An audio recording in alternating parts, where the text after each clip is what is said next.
Da mesma maneira como você que é pai, é mãe, e você cria uma restrição ao seu filho para que ele possa amadurecer, não é assim? Às vezes você retira alguma coisa do seu filho para que ele sinta realmente a falta, para que depois ele tenha condições de valorizar depois. Volto a dizer, muitas pessoas dão errado na vida é porque não lhes faltou nada. Aí você observa que quando falta demais também pode causar um desequilíbrio, uma falta de confiança na vida, nas pessoas. Enfim, é o equilíbrio que dá certo. Quando você começa a educar, colocando proteção e aparentes desproteções, onde aquela pessoa terá de enfrentar a situação sozinha, ainda que você esteja vendo de longe. Eu enfrentei situações na minha vida extremamente difíceis, que não bastava o outro dizer, eu estou aqui. Por quê? Porque elas eram minhas. Até ajuda você olhar para o lado, saber que tem um amigo com você, que existe uma mãe, que existe um pai, um irmão. Mas em muitos momentos da nossa vida, este calvário é para ser vivido na solidão. É quando eu preciso viver essa sensação de estar desprotegido, da mesma maneira como Moisés viveu, ao pisar os desconfortos do deserto, ao enfrentar aqueles desconfortos, ele compreendeu o que é a condição humana. Então eu também faço essa experiência, você faz. Eu não quero passar a vida em brancas nuvens, não quero mesmo. E é por isso que desde muito menino, quando a vida me era difícil, eu encontrava alguma coisa naquele desconforto que me fazia pensar mais alto, que me fazia pensar além. Moisés, vivendo o desconforto do deserto, precisava convencer os que estavam ao lado dele de que aquele desconforto valeria a pena. Mas alguns queriam voltar para a escravidão. Olha como a fraqueza humana está muito presente na nossa vida no momento do desconforto. Quanta gente, vou dar um exemplo simples para você entender. Existem pessoas que precisam romper com namoros que são terríveis, desastrosos. Aquela pessoa só faz mal a você, você sabe disso, mas você tem um vínculo com ela, você tem necessidade afetiva, você não consegue romper aquele namoro. Então, você, de repente, você se encoraja, você fica com tudo claro diante de você, essa pessoa não me faz bem, eu não posso me casar com essa pessoa, porque se no tempo do namoro já está assim, imagina na época do meu casamento, depois no meu tempo de casado, vai virar um inferno pior ainda do que já é. Aí você se encoraja, motivado por pessoas que estão ao seu lado, a romper. Aí é terrível no dia que você rompe. O sofrimento é cruel dentro de você. Parece que você nunca mais vai se recuperar, que você só pensa naquela pessoa. Por quê? Porque apesar dela te fazer tão mal, você tem um vínculo doentio com ela, de dependência afetiva. Você sabe que ela te faz mal, mas você não sabe viver sem ela. Aí você começa a dar passos. A primeira semana é horrível.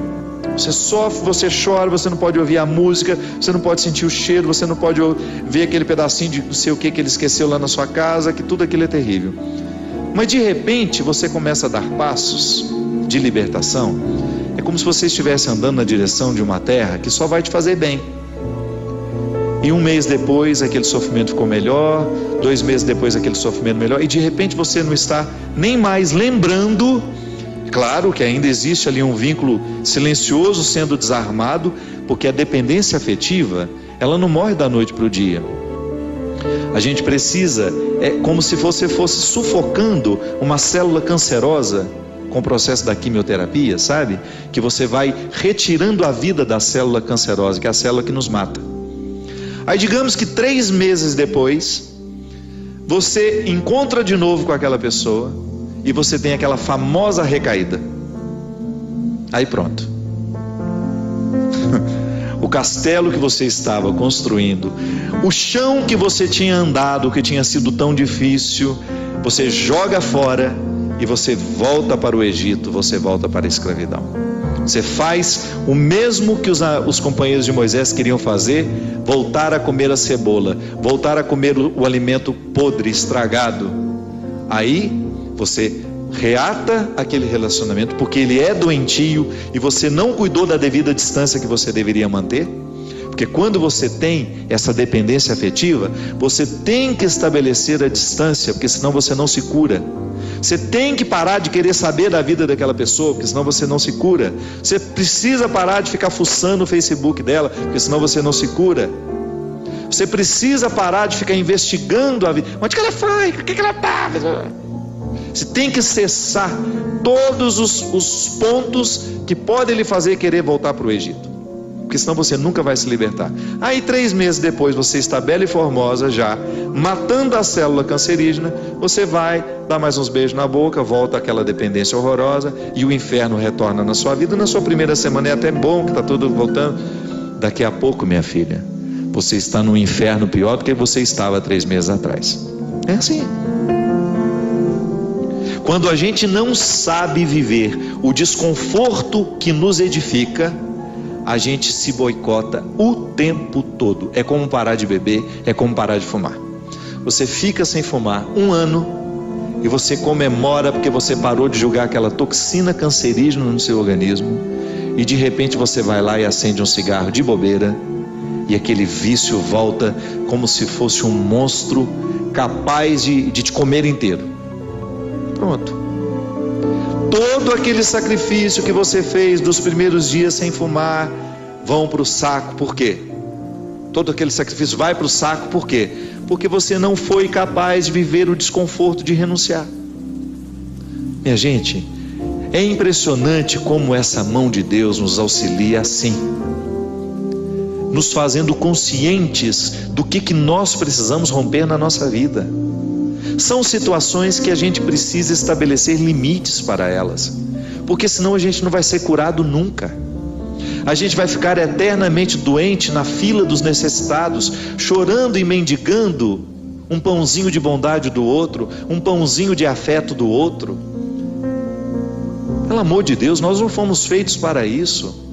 Nós não fomos feitos para ficar arrastando dependentes afetivamente dos outros. A gente foi feito para amar. E o amor só tem sentido na nossa vida se for para nos edificar, se for para nos ajudar a atravessar o desconforto do deserto. Caso contrário, ele não faz sentido. Esse pseudo-amor, esse falso amor que às vezes a gente diz sentir um pelo outro, que não nos ajuda nos desconfortos do deserto. Eu preciso viver os meus desertos, você precisa viver os seus. E os verdadeiros amigos são aqueles que reconhecem os desertos que o outro precisa passar e fala: isso mesmo, vamos passar por esse deserto porque você precisa dele. Agora, a Poliana, ela quer aquela vida feliz, ordenada. Lembra daquela personagem? A Poliana, onde tudo era o jogo do contente, né? Para com isso. Assassine esse instinto infantil que existe dentro de você, que lhe faz ter medo dos desconfortos da vida.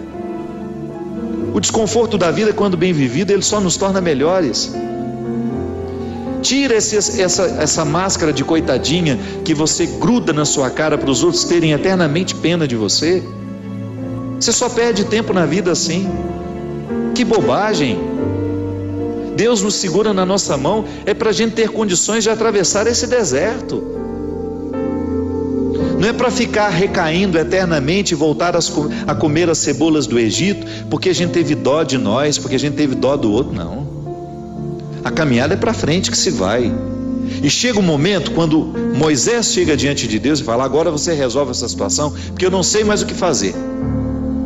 Já construíram um bezerro de ouro no meio do caminho, já arrumaram confusão, já estão adorando até outras situações, então nem lembrando que o Senhor existe. Eles só não voltam porque está longe demais, mas retornam de outra maneira, não retornam na geografia, sabe? Eles não voltam geograficamente porque estava longe já do Egito, eles morreriam no meio do caminho. Mas não voltavam geograficamente, mas voltavam afetivamente, porque às vezes a gente já ultrapassou o território da nossa escravidão físico. Eu já saí da cadeia, mas a cadeia não saiu de mim. É assim que funciona. Eu já dei os passos na direção da minha liberdade, mas eu não fiz a conquista da minha liberdade. Eu não decretei a conquista da minha liberdade. Então eu fico afetivamente preso ao meu passado. lamentando as cebolas do Egito, lamentando o namoro que terminou, a situação que foi terminada, a amizade que foi traída. Então, quando Moisés está diante do Mar Vermelho e ele fica apavorado, porque agora eles não tinham mais para onde ir, ou atravessavam o mar ou voltavam para o Egito, e o exército do faraó já estava chegando para capturá-los. O que ele faz? Ele tem uma reunião particular com o Senhor, né? Uma audiência particular de urgência. Liga lá para o secretário de Deus e fala: pelo amor de Deus, você pede para ele me atender hoje, que eu não posso mais ficar sem essa resposta. O exército do faraó está chegando. E aí ele acha que Deus iria dar uma resposta fácil para ele, né? Ia dar uma solução rápida. Não. O que Deus fala? Lembra, Gil? Lembra? Corre, né? Entra nessa água. Olha que frase forte. Diga ao povo que caminhe. Eu não vou fazer por vocês o que só vocês podem fazer. Eu vou dar todas as graças para que o milagre aconteça. Eu vou fortalecer a coragem de vocês, mas se não colocar o pé na água, se não desafiar este mar, ele não se abre. E foi o que o povo fez. Moisés à frente, certamente, cheio de medo também, né? Ai, meu Pai de misericórdia, o que vai acontecer agora? Quando ele começou a entrar, a colocar os pés na água, Deus faz a sua parte. Minha gente, a nós nem importa se isso aconteceu dessa maneira mesmo. A nós interessa é o fato de que Deus faz diariamente isso na nossa vida. Sempre que eu me encorajo a vencer os mares que me desafiam, eu estou exercendo o cuidado de Deus na minha vida. Sempre que eu me encorajo a colocar o pé no mar que me ameaça, eu estou cumprindo a parte da promessa de que Ele estará sempre ao meu lado. Você faz a mesma coisa. Sempre que você desafia os seus mares, sempre que você enfrenta os seus desconfortos, quando você não tem medo do desconforto que lhe chega, quando você olha para ele de frente, você fala: e agora? O que é que nós vamos fazer a partir desse momento? O que você me traz de bom? O que você está me desafiando? Eu vou aqui recrutar as minhas melhores partes, porque só isso me interessa. Se o desconforto me chega, eu preciso atravessar esse deserto para poder alcançar essa parte da terra prometida que me espera. É assim que funciona. Não há uma fórmula mágica para a vida. Ainda que a gente não acreditasse em Deus, nós teríamos de viver os desconfortos que nos fazem crescer. Ainda quem não crê em Deus precisa enfrentar os desconfortos de sua história, de sua existência. Agora é claro que quando a gente acredita em Deus, quando nós acreditamos de que existe alguém superior a nós, nos capacitando para a gente fazer a travessia, um conforto a mais nos é oferecido. Por isso, baseados na experiência deste conforto que eu já fiz, que você já fez, em muitos momentos, quando essa mão de Deus cuidou de nós, é que a gente dá continuidade ao processo de caminhada, de enfrentamento